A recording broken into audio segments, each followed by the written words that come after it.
Hello hi friends ಎಲ್ಲರಿಗೂ good morning ನಮಸ್ಕಾರ. ನಾನು ನಿಮ್ಮ ಆರ್ ಜೆ ವೆಂಕಟೇಶ್ ಮಾತಾಡ್ತಾ ಇದ್ದೀನಿ. ವೆಂಕೀಸ್ ವಿಲೇಜ್ ಲೈಫ್ ಯೂಟ್ಯೂಬ್ ಚಾನಲ್ಗೆ ಸ್ವಾಗತ ಸುಸ್ವಾಗತ. ಓಕೆ ಫ್ರೆಂಡ್ಸ್, ಈಗ ವ್ಲಾಗ್ನ ಶುರು ಮಾಡ್ತಾ ಇದ್ದೀನಿ. ಸಮಯ ಬಂದು 8 ಗಂಟೆ ಆಗಿದೆ. ತೋಟಕ್ಕೆಲ್ಲ 6:15 ಓಡ್ ಬಂದ್ರೆ ಆದರೆ ಇವಾಗ ವ್ಲಾಗ್ನ ಶುರು ಮಾಡ್ತಾ ಇದ್ದೀನಿ. ಇವತ್ತು ಏನಪ್ಪ ಕೆಲಸ ಮಾಡ್ತಾ ಇದ್ದೀವಿ ಅಂದರೆ ತೊಂಡೆಕಾಯಿ ಬಿಡಿಸ್ತಾ ಇದ್ದೀವಿ ಕಣ್ರಿ. ಬನ್ನಿ, ಇವತ್ತು ಬೆಳಗಿಂದ ಸಂಜೆವರೆಗೂ ಹೇಗೆಲ್ಲ ಇರುತ್ತೆ ನಮ್ಮ ರೂಟೀನು, ಒಬ್ಬ ರೈತನ ಜೀವನ ಹೇಗಿರುತ್ತೆ, ಒಬ್ಬ ರೈತನ ದಿನಚರಿ ಹೇಗಿರುತ್ತೆ, ಅವನ ಕೆಲಸ ಹೇಗಿರುತ್ತೆ, ಪ್ರತಿಯೊಂದು ಕೂಡ ನಮ್ಮ ಚಾನಲ್ನ ಸಬ್ಸ್ಕ್ರೈಬ್ ಮಾಡ್ಕೊಂಡ್ರೆ ಪ್ರತಿದಿನ ಕೂಡ ನೀವು ನೋಡ್ಬೋದು. ಸಪೋರ್ಟ್ ಮಾಡಿ, ಎಂಜಾಯ್ ಮಾಡಿ, ಸಪೋರ್ಟ್ ಮಾಡಿ ಅಂತ ಹೇಳಕ್ಕೆ ನಾನು ಇಷ್ಟಪಡ್ತೀನಿ. ಓಕೆ ಬನ್ನಿ, ಇವತ್ತು ವಿಡಿಯೋನ ಶುರು ಮಾಡೋಣ. ಅದಕ್ಕಿಂತ ಮುಂಚೆ ಇದೇ ಫಸ್ಟ್ ಟೈಮ್ ನಮ್ಮ ಚಾನಲ್ ನೋಡ್ತಾ ಇದ್ರೆ ಸಬ್ಸ್ಕ್ರೈಬ್ ಮಾಡ್ರಿ. ಹಾಗೆ ನೋಡ್ತಾವ್ರಲ್ಲ ಈ ವಿಡಿಯೋನ, ಒಬ್ಬ ರೈತನಿಗೆ ಸಪೋರ್ಟ್ ಮಾಡಬೇಕು, ಒಬ್ಬ ಹಳ್ಳಿ ಹುಡುಗ ಬೆಳೀಲಿ ಅಂತ ಏನನ್ನ ನಮ್ಮ ಮೇಲೆ ಒಂಚೂರು ಕನಿಕರ ಇದ್ರೆ ನಮ್ಮಂಥವ್ರ ಮೇಲೆ ನೋಡ್ತಾವ್ರಲ್ಲ ಈ ವಿಡಿಯೋನ ಒಂದೇ ಲೈಕ್ ಮಾಡಿ ಸಾಕು. ಓಕೆ, ಇವಾಗ ಸದ್ಯಕ್ಕೆ ಏನಪ್ಪ ಅಂದರೆ ತೊಂಡೆಕಾಯಿ ಬಿಡಿಸ್ತಾ ಇದ್ದೀವಿ. ಬಂದು ಸ್ವಲ್ಪ ಬಿಡಿಸಿದ್ದೀವಿ. ಇವಾಗ ಟೈಮ್ ಆಯಿತು, ಟೀ ಬ್ರೇಕ್ ತೊಗೊಬೇಕು ಅಂದ್ಕೊಂಡು ಕುತ್ಕೊಂಡಿದ್ದೀವಿ ಕಣ್ರಿ. ಈ ಕಡೆ ನಮ್ಮಮ್ಮ ಬಂದು ಟೀ ಎತ್ಕೊಂಡು ಬರ್ತಾ ಇದ್ದಾರೆ ಬ್ಯಾಗ್ ಎತ್ಕೊಂಡು. ಪ್ರೇಮಕ್ಕ, ಬೇಗ ಬಾ, ವಿಡಿಯೋ ಮಾಡ್ತಾ ಇದ್ದೀನಿ. ನೀನು ಬ್ಯಾಸ್ಕೆಟ್ ಎತ್ಕೊಬರ್ತಾ ಇರೋದು, ಟೀ ಎತ್ಕೊಬರ್ತಾ ಇರೋದು. ಬೇಗ ಬಾ, ಟೀ ಬಗ್ಸು. ಈಗ ಟೀ ಎತ್ಕೊಂಡ್ಬಂದಿದ್ದಾರೆ ಪ್ಲಸ್ಸಲ್ಲಿ. ಇದು ಸಂಜೆವರೆಗೂ ಬೇಕಾದರೂ ಬಿಸಿಯಾಗಿ ಹಂಗೆ ಇರ್ತೈತೆ ಅಲ್ಲಮ್ಮ ಅಮ್ಮವು. ಹಾಗೆ ಫ್ರೆಂಡ್ಸ್, ಇವತ್ತು ನಮ್ಮೂರಲ್ಲಿ ಬಂದು ಹಸಿ ಕರ್ಗ, ಅದು ಕೂಡ ಸಾಧ್ಯವಾದರೆ ನೋಡೋಣ, ವ್ಲಾಗ್ ಮಾಡಬೇಕು ಅಂದ್ಕೊಂಡಿದ್ದೀನಿ. ವ್ಲಾಗ್ ಮಾಡ್ತೀನಿ. ಹಸಿ ಕರ್ಗಕ್ಕೆ ಹೋಗ್ಬೇಕು ಇವತ್ತಲ್ಲಮ್ಮ ಹಸಿ ಕರ್ಗ. ಇವತ್ತು ಹಸಿ ಕರ್ಗ, ನಾಳೆ ದೀಪಗಳು, ನಾಳಿದ್ದು ಕರ್ಗ, ತೇರು ಕರ್ಗ. ನಮ್ಮೂರಲ್ಲಿ ಇಷ್ಟು ನಡೀತಾ ಇದೆ. ನಮ್ಮೂರಲ್ಲಿ ಬಂದು ಇವತ್ತು ಹಸಿ ಕರ್ಗ, ನಾಳಿದ್ದು ಬಂದು ದೀಪಗಳು, ಆಚೆ ನಾಳಿದ್ದು ಬಂದು ತೇರು ಕರ್ಗ ಎಲ್ಲ ಮಾಡ್ತಾರೆ. ಪ್ರತಿಯೊಂದು ಕೂಡ ವಿಡಿಯೋ ಮಾಡ್ತೀನಿ. ನಮ್ಮ ಊರ್ದು ಹೇಗಿರುತ್ತೆ ನೋಡಿ, ಎಂಜಾಯ್ ಮಾಡಿ. ಅದು ಕೂಡ ಮಿಸ್ ಮಾಡ್ದಿರೋ ನೀವು ನೋಡಬೇಕಂದ್ರೆ ನಮ್ಮ ಚಾನಲ್ನ ಸಬ್ಸ್ಕ್ರೈಬ್ ಮಾಡ್ಕೊಳ್ರಿ. ನಮ್ಮ ಚಾನಲ್ನ ಸಬ್ಸ್ಕ್ರೈಬ್ ಮಾಡ್ಕೊಂಡ್ರೆ ನಾವು ಇದು ಹಸಿ ಕರ್ಗ ಅಂತೆ, ದೀಪಗಳು ಮತ್ತು ತೇರು ಕರ್ಗ ಪ್ರತಿಯೊಂದು ಕೂಡ ಜಾತ್ರೆ ಎಲ್ಲ ತೋರಿಸ್ತೀನಿ ನಿಮಗೆ. ನೋಡಿ ಎಂಜಾಯ್ ಮಾಡಿ. ಸಮಯ ಬಂದು 9:55 ಆಗಿದೆ. ಇವಾಗ ನಾಷ್ಟ ಮಾಡೋಕ್ಕೆ ಬಂದಿದ್ದೀವಿ ಕಣ್ರಿ. ಯಾಕೋ ಗೊತ್ತಿಲ್ಲ, ಇವತ್ತು ಬೇಗನೆ ಹೊಟ್ಟೆ ಹಸಿತ್ತು. ಇವತ್ತು ನಮ್ಮ ಮನೇಲಿ ಏನಪ್ಪ ಸ್ಪೆಷಲ್ ಅಂತೇಳಿದ್ರೆ ಟೊಮೊಟೊ ಬಾತು ಮತ್ತು ಚಟ್ನಿ ಎರಡು ಮಾಡಿದ್ದಾರೆ. ಬನ್ನಿ, ಬ್ಯಾಟಿಂಗ್ ಮಾಡಿಬಿಟ್ಟು ನಾಷ್ಟ ಮಾಡಿಬಿಟ್ಟು ಇವಾಗ ಮತ್ತೆ ಕಾಯಿ ಬಿಡ್ಸೋಕ್ಕೆ ಓಡೋಣ. ಪ್ರೇಮಕ್ಕ ಹೆಂಗಿದೆ? ಚೆನ್ನಾಗೈತಾ? ಟಿಫನ್ ಮಾಡ್ಕೊಂಡು ಬಂದು ಮತ್ತೆ ಕಾಯಿ ಕೆಳಗೆ ಬಂದಿದ್ದೀವಿ ಕಣ್ರಿ. ಆ ಸಾಲು ಬಂದು ನಮ್ಮ ಅಮ್ಮಂದು, ಈ ಸಾಲು ಬಂದು ನಂದು, ಈ ಬೇಸನ್ ಬಂದು ನಂದು, ಆ ಬೇಸನ್ ಬಂದು ನಮ್ಮ ಅಮ್ಮಂದು. ಆ ಕಡೆ ನಮ್ಮ ಅಮ್ಮ ಬಿಡಿಸ್ಕೊಂಬರ್ತಾಯಿದ್ರೆ, ಈ ಕಡೆ ನಾನು ಬಿಡಿಸ್ಕೊಂಡು ಹೋಗ್ತಾಯಿದ್ದೀನಿ. ಈ ಥರ ನಡೀತಾ ಇರ್ತೈತಿ ಕೆಲಸ. ಈಗ ಸಮಯ ಬಂದು 11 ಗಂಟೆ ಆಗಿದೆ. ಒಂದು 12-12:30ವರೆಗೂ ಕಾಯಿ ಕೀಳೋದು. ಅದಾದಮೇಲೆ ಮೂಟೆ ಮಾಡಿ ಮಾರ್ಕೆಟ್ಗೆ ಗಾಡಿಗೆ ಹಾಕಿ ಕಳಿಸ್ಬೇಕು ಕಣ್ರಿ. ಪ್ರೇಮಕ್ಕನವ್ರೆ, ಚೆನ್ನಾಗಿದ್ದೀರಾ? ಮೊನ್ನೆ ಔಷಧಿ ಹೊಡೆದೆ, ಪರವಾಗಿಲ್ಲ. ಔಷಧಿ ಹೊಡೆದಿದ್ದು ನಿಮಗೂ ತೋರಿಸಿದ್ನಲ್ಲ, ಪರವಾಗಿಲ್ಲ. ಕಾಯಿ ಬಂದು ಒಳ್ಳೆ ಶೈನಿಂಗ್ ಇದೆ, ರಿಸಲ್ಟ್ ಚೆನ್ನಾಗಿದೆ. ಯಾವುದಪ್ಪ ಔಷಧಿ ಎಲ್ಲಿ ತಗೊಬಂದಿದ್ದಂದರೆ, ನೀವು ಯಾರಾದರೂ ಕೇಳಿದ್ರೆ ನಾವು ತಗೊಬರೋದು ಹೊಸಕೋಟೆನಲ್ಲೇ. ಏನಂದರೆ ಅಲ್ಲಿ ಔಷಧಿ ತಗೊಂಡು ಬಂದು ಸ್ಪ್ರೇ ಮಾಡಿದ್ರೆ ಕಾಯಿ ಕೂಡ ತುಂಬ ಚೆನ್ನಾಗಿರ್ತೈತೆ, ಒಳ್ಳೆ ಪಾಲಿಶ್ ಇರ್ತೈತೆ. ಒಂಥರ ಈ ಪ್ರಿಂಟಿಂಗ್ ಮಿಷಿನ್ನಲ್ಲಿ ಆರ್ಡ್ರ್ ಕೊಟ್ಟು ಮಾಡಿಸ್ದಂಗೆ ಇರುತ್ತೆ ಕಾಯಿಗಳು. ಅದೇ ಬೇರೆ ಅಂಗಡಿನಲ್ಲಿ ನೋಡಿದ್ರೆ ಇಷ್ಟು ಮಾತ್ರ ಫಿನಿಶಿಂಗ್ ಬರೋಲ್ಲ ಕಾಯಿಗಳು, ಚೆನ್ನಾಗೂ ಕೂಡ ಇರೋದಿಲ್ಲ. ಇವಾಗ ನೋಡ್ರಿ ಎಷ್ಟು ಚೆನ್ನಾಗಿದೆ. ಮಾವು ಕಾಯಿಗಳು ತುಂಬ ಅನ್ನೋದು ಬಿಟ್ಬಿಟ್ರೆ ನಿಂಗೆ ನುಗ್ಗೆಕಾಯಿಗಳು ಚಿಂತೆ ನೋಡಿ ನಿಂಗೆ. ಆಮೇಲೆ ಬಂದು ಕಿತ್ಕೊಂಡ್ರೆ ಆಗಲ್ವಾ? ಅಷ್ಟು ಅರ್ಜೆಂಟಲ್ಲಿ ನಿಂಕ 1000 ಉಣಿಸ್ಕೊಳಕ? ಆಹಾ, ಎಲ್ಲಿ ಬಿಡ್ತೀರಾ ಬುದ್ಧಿ? ಯಾವ ದೇಶ ಎಲ್ಲನ ಹಾಳಾಗೋಗ್ಲಿ, ಫಸ್ಟ್ ಮನೆಗಳ್ಕ 1000 ಉಣಿಸ್ಕೊಬಿಡ್ರಿ. ಹಾಂ, ಚೆನ್ನಾಗಿ ಬಿಟ್ಟೈತೆ ಕಾಯಿ. ಸರಿ ಬಾ, ಟೈಮ್ ಆಗ್ತದೆ, ಗಾಡಿಕ ಮೂಟೆ ತುಂಬಬೇಕು.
ಮೇನ್ ರೋಡಿಗೆ ಹೋಗೋ ಟೋಲ್ ಕಟ್ಟಾಶಿಲ್ಲ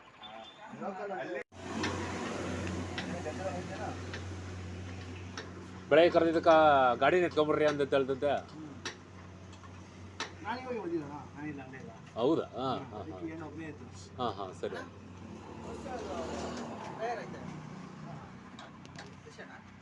ಪೆಟ್ರೋಲ್ ಬಿನ್ನುವಣ ಬಿಂದ ಕಣವ ಪೆಟ್ರೋಲ್ ಪೆಟ್ರೋಲ್ದು 9:15 13:15 14:15. ಈಗ ಸಮಯ ಬಂದು 6 ಗಂಟೆ 10 ನಿಮಿಷ ಆಗಿದೆ ಕಣ್ರಿ. ಏನಂದರೆ ನಮ್ಮ ಟಿಲ್ಲರ್ನ ರೆಡಿ ಮಾಡಿಸ್ಕೊಂಡು ಬರೋ ಸಾಕನೆ ಇಷ್ಟೊತ್ತಾಗೋಯ್ತು ಸಂಜೆ. ಇವತ್ತು ಏನಂದರೆ ಈ ಕಾರ್ಪೆಟ್ರು ಹೊಲ್ಟೋಗಿತ್ತು ಆಲ್ಮೋಸ್ಟ್. ನಾನು ಕೂಡ ಸೆಕೆಂಡ್ ಹ್ಯಾಂಡ್ಲೆ ತೊಗೊಂಡಿದ್ದು. ಅವರು ಹೆಂಗಂದರೆ ಹಂಗೆ ಬಿರ್ರಿ ಹೊಡೆದು ಹಾಳು ಮಾಡಾಕಿದ್ರು. ಏನಂದರೆ ಈ ಕ್ಯಾಬ್ ಬಂದು ಹಳೇದು, ಇದ್ರೊಳಗಡೆ ಇರೋ ಕಾರ್ಪೆಟ್ರ್ ಬಂದು ಹೊಸದು ಹಾಕ್ಸ್ಕೊಂಡು ಬಂದೆ. ಪೆಟ್ರೋಲು ಸರಿಯಾಗಿ ಸಪ್ಲೈ ಆಗ್ತಾರಿಲ್ಲ, ಹಾಗಾಗಿ ಹಣ ಅದನ್ನೇ ಹಾಕ್ತೀನಿ ಆದರೆ ಮತ್ತೆ ಅದೇ ಥರ ಕತೆ ಅಂತ ಹೇಳಿದ್ರು. ಬೇಡ ಹೊಸದೇ ಹಾಕು ಅಂತ ಹೇಳ್ಬಿಟ್ಟಿದ್ದು ಹೊಸದು ಹಾಕ್ಸ್ಕೊಂಬಂದೆ. ಇನ್ನು ನಾಳೆಯಿಂದ ಟಿಲ್ಲರ್ನ ಓಡ್ಸೋಕ್ಕೆ ಕೆಲಸ ಹಿಡಿಬೇಕು ಕಣ್ರಿ. ಈ ಥರ ಏನಂದರೆ ಕಸ ಬಂದಿರೋದು ಅದು ಹೋಗಬೇಕು. ಆಲ್ಮೋಸ್ಟು ಸಿಕ್ಕಾಪಟ್ಟೆ ಮೊಳಕೆ ಅಂತೂ ಬಂದ್ಬಿಟ್ಟೈತೆ.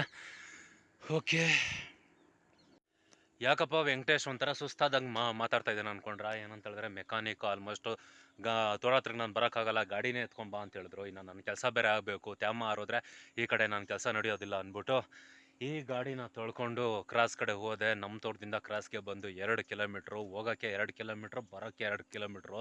ನಡ್ಕೊಂಡೋಗೋದೇನೋ ನಡ್ಕೊಂಡೋಗ್ಬೋದು, ಆದರೆ ಜೊತೆಗೆ ಈ ಟಿಲ್ಲರ್ನ ಬೇರೆ ತಳ್ಕೊಂಡೋಗ್ಬೇಕು. ಸಿಕ್ಕಾಪಟ್ಟೆ ಸ್ಟ್ರೈನ್ ಆಗೋಯ್ತು. ಈ ಟಿಲ್ಲರ್ನ ತಳ್ಕೊಂಡು ಬರೋ ಸಾಕನೆ ನಾನು ತಿಕ್ಕ ಹರಿದು ಊರು ಬಕ್ಲಾಗೋಗೈತಿ ಇವತ್ತು, ನಿಜ ಹೇಳ್ಬೇಕಂದ್ರೆ ಅಷ್ಟು ದೂರ. ಓಕೆ, ಏನು ಮಾಡೋಕ್ಕಾಗಲ್ಲ. ಇನ್ನು ಈ ಟೈಮ್ ಬಿಟ್ಟರೆ ಕಸ ಜಾಸ್ತಿ ಬೆಳೆದೋದ್ರೆ ಮತ್ತು ಟಿಲ್ಲರ್ ನೋಡ್ಸೋಕೆ ಸಿಕ್ಕಾಪಟ್ಟೆ ಪ್ರಾಬ್ಲಮ್ಮು. ಇವಾಗ ಅಂದರೆ 2 ಇಂಚಿದೆ ಕಸ, ಹುಲ್ ಬಂದು 2 ಇಂಚಿದೆ, ಆರಾಮಾಗಿ ಹೊಡ್ಕೊಬೋದು ಅಂದ್ಬಿಟ್ಟು ಇವಾಗ ಸದ್ಯಕ್ಕೆ ಎತ್ಕೊಂಬಂದು ನಿಲ್ಲಿಸಿದ್ದೀನಿ. ನಾನು ನಾಳೆ ಬೆಳಗ್ಗೆ ಬಂದು ಕೆಲಸ ಕಂಟಿನ್ಯೂ ಮಾಡಬೇಕು. ಓಕೆ ಫ್ರೆಂಡ್ಸ್, ನೋಡಿದ್ರಲ್ಲ ಇವತ್ತು ಬೆಳಗಿಂದ ಸಂಜೆವರೆಗೂ ಹೇಗೆಲ್ಲ ಇತ್ತು ನಮ್ಮ ರೋಟೀನ್ ಅಂತ. ಈ ವಿಡಿಯೋ ಏನಾದರೂ ನಿಮ್ಗೆ ಇಷ್ಟ ಆಗಿದ್ರೆ, ಒಬ್ಬ ಹಳ್ಳಿ ಹುಡುಗನಿಗೆ ಒಬ್ಬ ರೈತನಿಗೆ ಸಪೋರ್ಟ್ ಮಾಡಬೇಕಂತ ಏನನ್ನ ನಿಮಗೆ ನಮ್ಮ ಮೇಲೆ ಸ್ವಲ್ಪ ಕನಿಕರ ಇದ್ರೆ ನೋಡ್ತಾ ಇರೋರಲ್ಲ, ಈ ವಿಡಿಯೋನ ಲೈಕ್ ಮಾಡಿ. ಇದೇ ರೀತಿಯಾಗಿ ವಿಡಿಯೋಗಳನ್ನ ನೀವು ಡೈಲಿ ಮಿಸ್ ಮಾಡ್ದಿರ ನೋಡ್ಬೇಕಂದ್ರೆ ನಮ್ಮ ಚಾನಲ್ನ ಸಬ್ಸ್ಕ್ರೈಬ್ ಮಾಡ್ಕೊಳ್ರಿ. ಬೆಲ್ ಐಕನ್ ಬರುತ್ತೆ, ಅದನ್ನು ಕ್ಲಿಕ್ ಮಾಡಿರಿ, ಹಾಲ್ ಅಂತ ಕೊಟ್ಬಿಟ್ರೆ ಸಾಕು.